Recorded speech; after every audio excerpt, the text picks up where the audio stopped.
what have been your impressions of the D-line, and who's kind of stood out the most? I think the guys have done a really good job complementing one another. I think our competitive depth that we have within our room, that's going to be our biggest strength.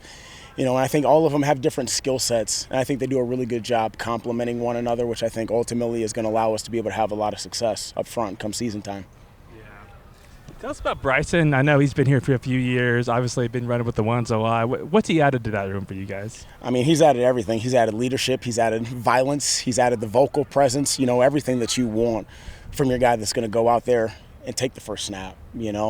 He's just an incredible kid, very high character. We did a team vote a while back to where guys mentioned who they felt were the best leaders within their position groups, and he was one of the guys that was the highest within our room. So he's just that dream as far as, that prototypical leader that you want as a coach. And obviously he's an extremely talented kid as well, but it's really all the intangibles that he brings that separates himself. Buddha revealed to us yesterday that he's actually younger than Malaki, despite the fact that Buddha's in his last year. Malaki's got this and two more. Just where have you kind of seen Malaki in particular maybe have a leadership role, even the fact that this is only his second year of college football, just being kind of an older guy? I think Malaki has that leadership presence just with how he carries himself, like he's a very confident person. Every night we bring up different guys from the defensive unit to introduce themselves, to kind of talk about their background, give their perspective to the rest of the group. And he's one of those guys that when he stepped up and he had command of the room, you just felt that confidence and that presence that he had about himself. And I think that illustrates to the football field as well. Like he's a very confident individual. Guys feed off of that. Guys look to him, even though he is only in his second year of playing college football. They look to him for that leadership just because he kind of has that gusto, something that we talk about every single day within the defensive line room. And he's extremely talented himself. He's going to continue to grow, and by the time that he's done, he's going to be probably one of the best players that we'll be able to have here in a while. I do believe that. Jack Janikowski has certainly a fiery personality. We see him every time he makes a play. He's going to let someone know. He's going to celebrate. How do you find the balance with Jack, with obviously wanting him to keep that edge, but also knowing kind of where the balance is and where the line is? Yeah, as a coach, you would always rather pull them back than get them going, right? But he's one of those guys, like as a coach, you never have to worry about his energy, his effort when he steps out on the field. He's a guy that's going to give you 110% every single day.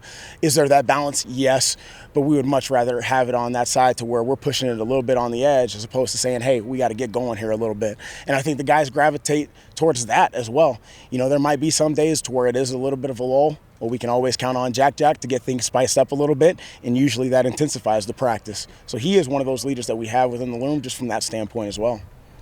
When you kind of look at, these last few days and then as you get into the season, do you have kind of an ideal number of how many defensive tackles, how many defensive ends you want to keep in the rotation on a consistent basis?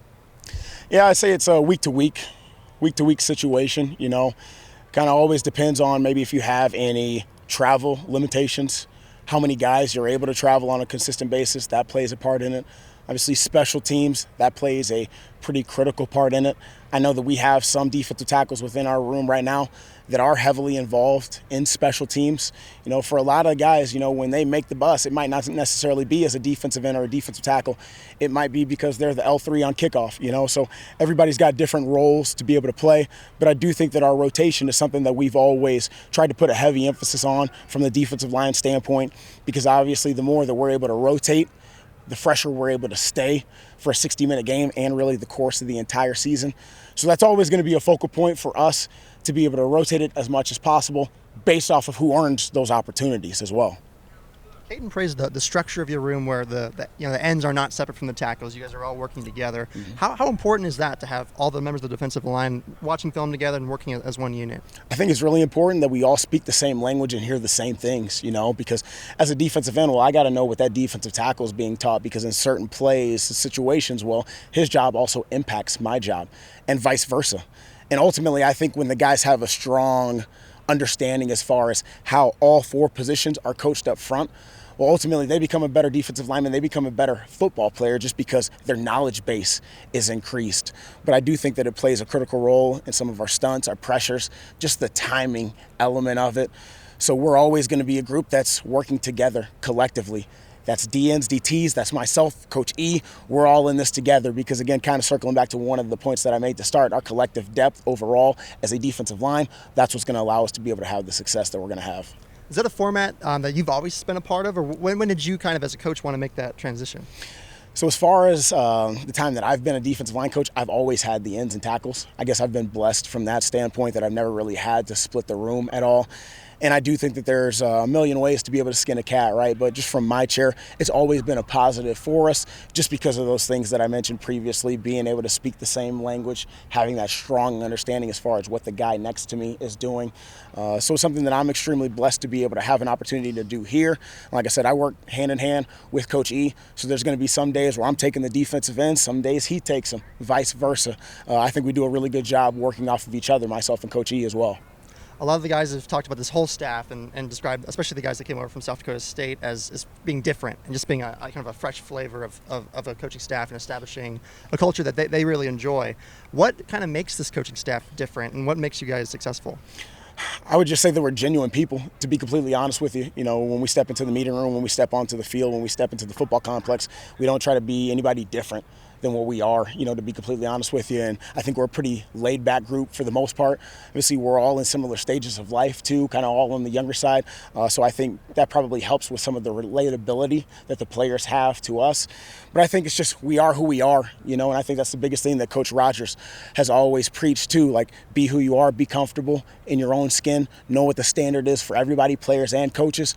But for us, we're always going to be relaxed, but we're also going to make sure that everybody knows what the standard is and how we need to push ourselves each day to be able to grow. And one more, if I may, what was your reaction to learning that you would get this opportunity to come to Washington State with all the coaches that you were previously working with? Yeah, for me it was a no-brainer because I knew that Coach Rogers and Coach Bobbitt were very confident in it, to be completely honest with you. Obviously, I grew up in Phoenix, Arizona, you know, so when we talk about the Pac-12, right, being able to watch Washington State play Arizona State, U of A growing up, like that's something that was pretty cool for me just growing up, and then obviously having the opportunity now to be able to be here at Washington State and to be able to be a part of the Pac-12, it was a no-brainer. But I didn't really have any hesitation or any doubt at all in my mind making the move, and it was really because of the leaders that we have within this program and this coaching staff that felt extremely confident in making the move.